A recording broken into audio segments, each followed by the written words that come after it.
बेटा हम लोग कौन से फाइनल अकाउंट चैप्टर में? फाइनल अकाउंट चैप्टर में हमारा टॉपिक चल रहा था लीज वाला, lease hold land, lease hold property, free hold land. इसमें फर्स्ट मेथड में मैंने आपको दो एग्जांपल बताए। फर्स्ट मेथड मतलब ब्रैकेट के अंदर की जो डेट होती है वो करंट ईयर की डेट होती है, उसके मैंने आपको दो एग्जांपल बता दिए। अब मैं आप लोगों को सेकंड मेथड बताने वाला हूं। अब मैं आप लोगों को सेकंड मेथड बताऊंगा।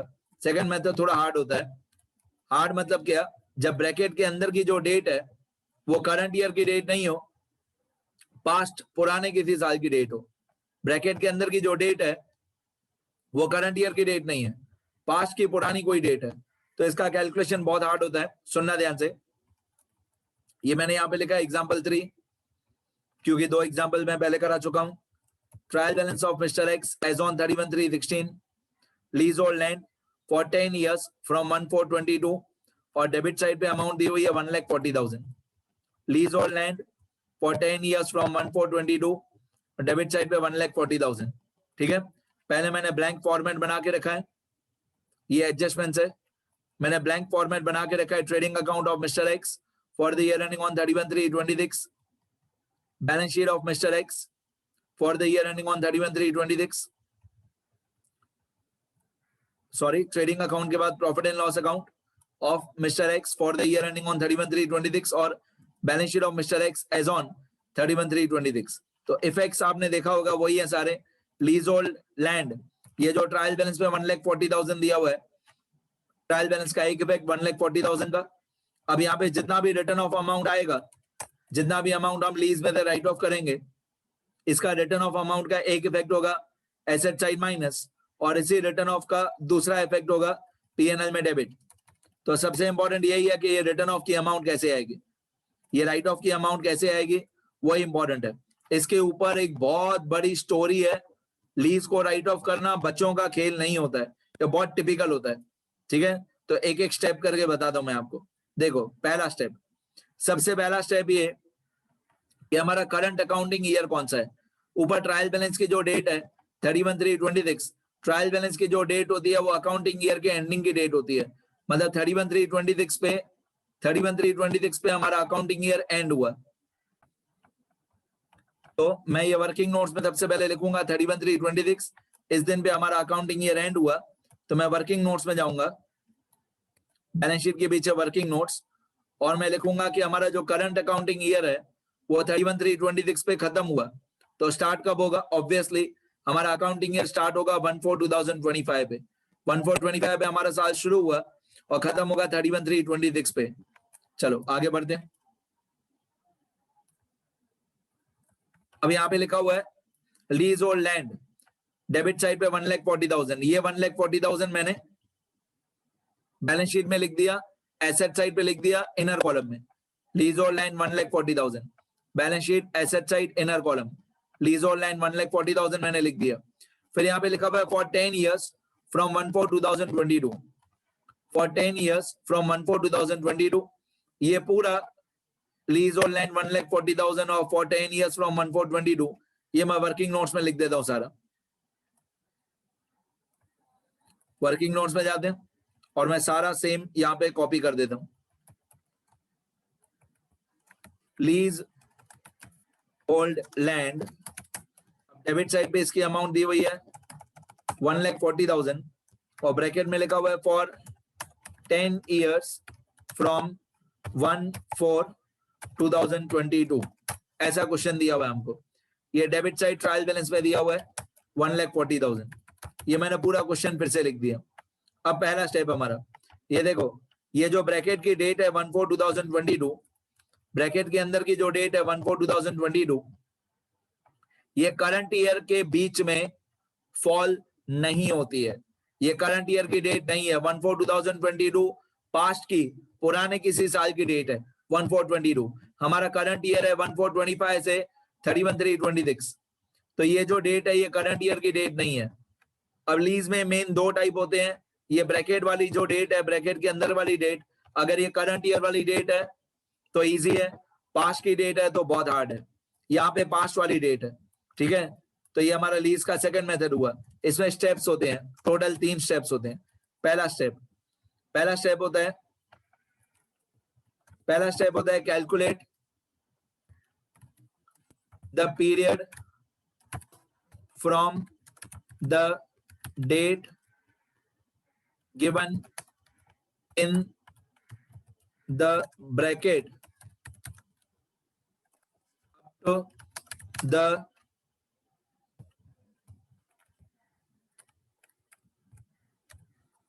beginning of current accounting year. अब इस शब्द पे ध्यान दो, calculate the period from the date given in the bracket up to the beginning of current accounting year. मतलब मेरे को बिगिनिंग तक, ब्रैकेट की डेट से लेकर हमारे करंट अकाउंटिंग ईयर के बिगिनिंग तक। अब आप देख रहे हो मैंने बिगिनिंग को बहुत ज्यादा हाईलाइट कर दिया, बिगिनिंग तक, क्योंकि ये शब्द मेरे लिए बहुत इंपॉर्टेंट है।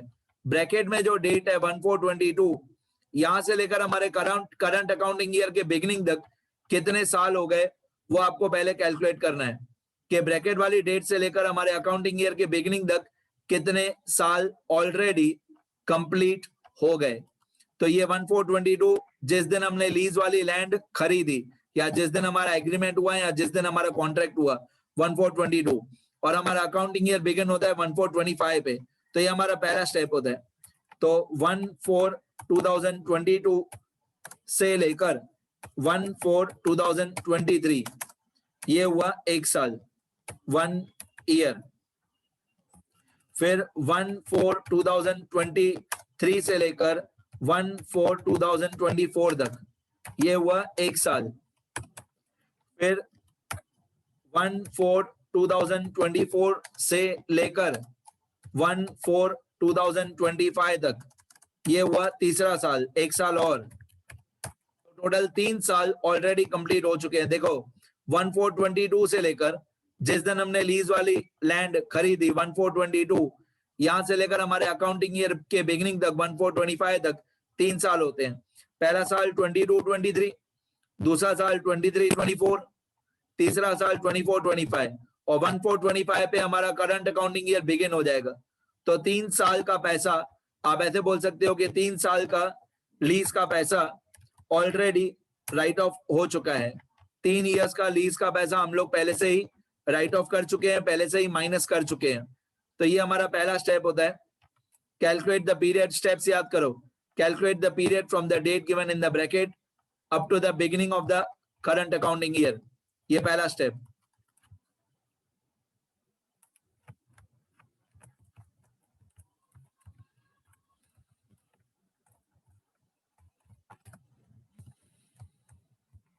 ठीक है, calculate the period from the date given in the bracket up to the beginning of accounting year. तो यहां से लेकर यहां तक 3 साल होते हैं। अब हमारा दूसरा स्टेप होता है कैलकुलेट द रिमेनिंग पीरियड। अब हमने ये जमीन खरीदी थी 10 साल के लिए, है एक एडजस्टमेंट बहुत छोटी, जिसके डेप्रिसिएशन के 2 इफेक्ट्स होंगे। इफेक्ट्स भी हमको मालूम है, पर इसकी कैलकुलेशन बहुत टिपिकल होती है। दूसरा स्टेप होता है कि जो 10 साल के लिए हमने जमीन खरीदी थी, 10 साल में से ये 3 साल ऑलरेडी कंप्लीट हो चुके हैं। ये 10 साल के लिए हमने जमीन खरीदी थी, इन 10 साल में से 3 साल ऑलरेडी कंप्लीट हो चुके हैं। तो हमारा जो दूसरा स्टेप होता है उसका नाम होता है रिमेनिंग पीरियड। स्टेप 2 होता है रिमेनिंग पीरियड। रिमेनिंग पीरियड कैसे निकालते हैं? Remaining period equal to total period given in bracket, मतलब 10 साल, total period given in bracket less मतलब minus period calculated in step 1। हमने 10 साल के लिए, टोटल 10 साल के लिए हमने जमीन खरीदी थी, उसमें 3 साल ऑलरेडी कंप्लीट हो चुके हैं, तो बाकी बचेंगे 7 साल, 7 इयर्स। तो रिमेनिंग पीरियड मतलब 10 साल में से 3 साल ऑलरेडी कंप्लीट हो चुके हैं, बाकी बचे 7 साल, 7 इयर्स। ये इसको बोलते हैं रिमेनिंग पीरियड। मतलब हमने जमीन खरीदी थी 10 साल के लिए, हमने जमीन खरीदी थी 10 साल के लिए, उसमें से 3 साल ऑलरेडी कंप्लीट हो चुके हैं, बाकी बचे 7 साल, 7 इयर्स। ये स्टेप 2 होता है रिमेनिंग पीरियड। अब स्टेप 3, स्टेप 3 में हमारा रिटर्न ऑफ का अमाउंट आ जाएगा। स्टेप 3 में हम लोग एक क्रॉस मल्टीप्लाई करेंगे, एक साइड लिखेंगे रिमेनिंग पीरियड और एक साइड लिखेंगे amount given in trial balance. एक साइड लिखेंगे रिमेनिंग पीरियड कितना है 7 साल, और एक साइड लिखेंगे amount given in trial balance. अब रिमेनिंग पीरियड के नीचे लिखेंगे 1 ईयर, रिमेनिंग पीरियड के नीचे लिखेंगे 1 ईयर और सामने एक क्वेश्चन मार्क। इस तरीके से हम लोग एक क्रॉस मल्टीप्लाई करेंगे।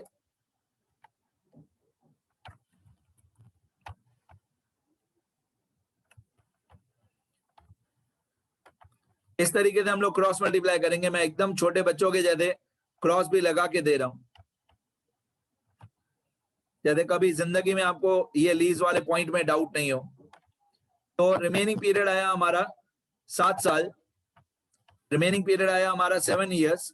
तो हमको 7 इयर्स में amount given in trial balance, trial balance की कितनी अमाउंट है? ट्रायल बैलेंस में हमको दिया हुआ था ये वाला 1,40,000, ये ट्रायल बैलेंस की अमाउंट है 1,40,000। तो 1,40,000 जो है ये हम लोगों को 7 साल में राइट ऑफ करना है। ये 1,40,000 हम लोगों को 7 इयर्स में राइट ऑफ करना है। तो ये 1,40,000 हमारा स्टेप 3 में काम आएगा। यहाँ पे 1,40,000, तो मैं ऐसे लिखूंगा ये 1,40,000 हमको 7 साल में राइट ऑफ करना है। तो एक साल में हम कितना पैसा राइट ऑफ करेंगे? इस तरीके से हम लोग क्रॉस मल्टीप्लाई करेंगे कि 7 साल का 1,40,000, तो एक साल में कितना पैसा राइट ऑफ होगा। यहाँ पे हम लोग एक क्रॉस मल्टीप्लाई करेंगे। 7 इयर्स का 1,40,000, तो 1 ईयर का कितना, ऐसे क्रॉस मल्टीप्लाई करेंगे तो ऑब्वियसली 1 ईयर की अमाउंट आ जाएगी हमारी 20,000। मतलब 7 साल का 1,40,000, तो एक साल का कितना, तो ये आएगा 20,000। ये 20,000 हमारी रिटर्न ऑफ अमाउंट है, यहाँ डेप्रिसिएशन है। इसके 20,000 के, इस 20,000 के, तो यहाँ पे ये 20,000 हमारी रिटर्न ऑफ अमाउंट है।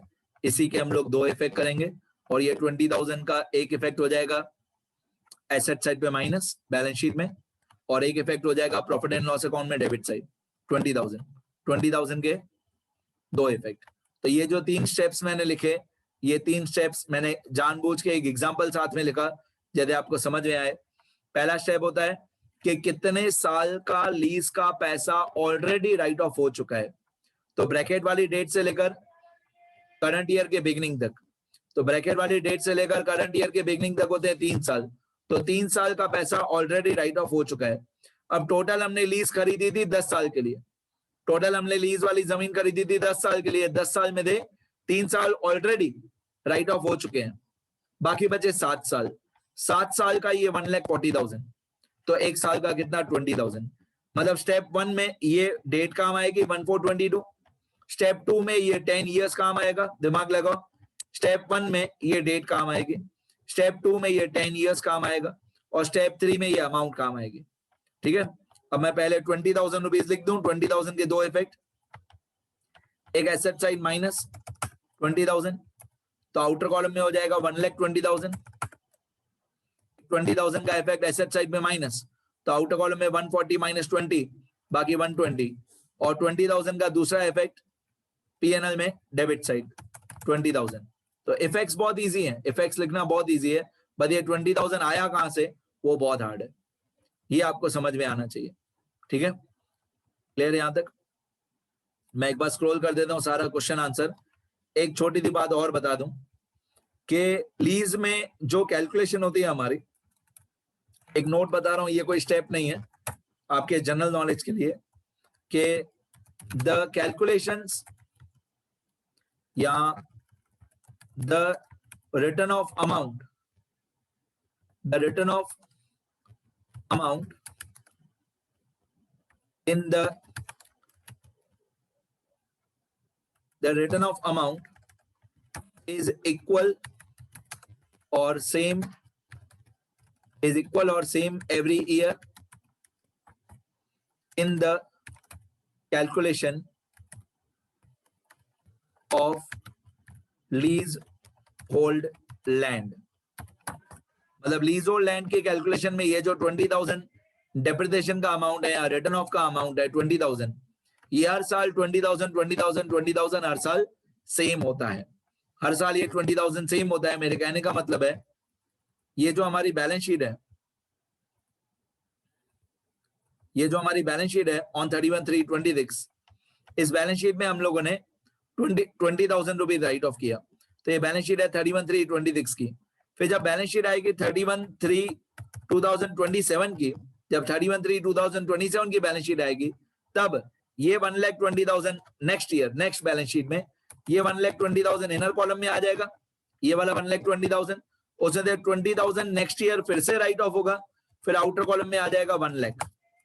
मतलब जब 31/3/27 की बैलेंस शीट होगी तो 120 - 20 आउटर कॉलम में 1 लाख, उसके नेक्स्ट ईयर में 1 लाख - 20 आउटर कॉलम में 80,000, उसके नेक्स्ट ईयर में 80,000 - 20,000 आउटर कॉलम में 60, उसके नेक्स्ट ईयर 60,000 - 20,000 आउटर कॉलम में 40,000। मतलब हर साल 20,000 20,000 20,000 20,000 माइनस होते जाएगा और हर साल प्रॉफिट एंड लॉस अकाउंट में डेबिट होगा 20,000। मतलब मेरे कहने का मतलब ये है कि इसका डेप्रिसिएशन हर साल लीज में हर साल डेप्रिसिएशन की अमाउंट इक्वल होती है, ठीक है। अब एक बहुत टिपिकल लाइन में बोलने वाला हूं जो बहुत सारे बच्चों को नहीं समझ में आएगा, बट फिर भी मैं बोलूंगा। अगर आपको समझ में आ गया तो आपका कॉमर्स का दिमाग बहुत इंटेलेक्चुअल लेवल, आपका आईक्यू लेवल बहुत अच्छा है। अगर आपको समझ में आया, जो लास्ट लाइन मैं बोलूंगा, मैं लास्ट लाइन ये बोलूंगा कि ये जो 1,40,000 है, इसमें से 3 साल का डेप्रिसिएशन रिटर्न ऑफ माइनस किया हुआ ही है। मतलब ये 1,40,000 बुक वैल्यू है। कौन से 3 साल? 1422 से लेकर 1425 तक। 1422 से 1425 3 साल का डेप्रिसिएशन इसमें माइनस किया हुआ ही है। तो एक साल का 20,000, एक साल का 20, दूसरे साल का 20, तीसरे साल का 20, मतलब 3 साल का मिला के 60,000 रुपीज इसमें से माइनस किया हुआ ही है। मतलब ये जब हमने लीज और लैंड खरीदी होगी तब 2 लाख रुपए में, 2 लाख रुपीज में खरीदी होगी और 2 लाख रुपीज में से 60,000 ऑलरेडी माइनस किया हुआ है, ठीक है। पूरी सत्यानाश कर दी ना लीज की, शुरू से लेकर एंड तक लीज के जितने भी टाइप्स थे मैंने सब बता दिए। पहले 2 एग्जाम्पल में मैंने ऐसे बताया कि डेट करंट ईयर की है, इस वाले एग्जाम्पल में मैंने ऐसे बताया कि डेट करंट ईयर की नहीं है, पास्ट की कोई डेट है। तो ये 3 स्टेप्स होते हैं। एक बार सारा स्क्रॉल कर देता हूं, ज्यादा लिख सको आप लोग अच्छी तरह।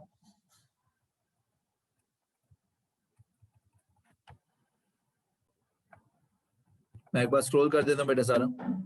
पहले पूरा वीडियो लेक्चर देख लेना, अच्छी तरह समझ लेना, फिर हर 2 सेकंड में, यहां से लेकर हर 2 सेकंड में वीडियो पॉज करना और लिखते जाना। मैं हर लेक्चर में यही बोलता हूं, लिखो। ये क्वेश्चन है यहां तक, ये ट्रेडिंग अकाउंट, ये प्रॉफिट एंड लॉस अकाउंट,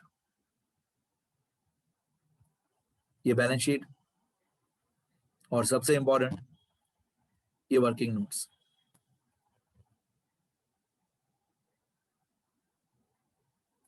तीन स्टेप्स याद करो। पहला step, calculate the period from the date given in the bracket up to the beginning of current accounting year. Beginning याद रखना, up to the beginning of current accounting year, ये पहला step. दूसरा step, calculate the remaining period. Remaining period equal to total period given in bracket less period calculated in step 1। फिर step 3, remaining period का amount given in trial balance, तो 1 साल का कितना। Remaining period का amount given in trial balance, तो 1 साल का कितना, ठीक है। अच्छी तरह लिखना सारे नोट्स वगैरह। मतलब लीज में डेप्रिसिएशन एसएलएम मेथड से होता है। एसएलएम में होता है हर साल डेप्रिसिएशन इक्वल, तो लीज में भी हर साल डेप्रिसिएशन इक्वल होता है। चलो अभी लिखना शुरू करो।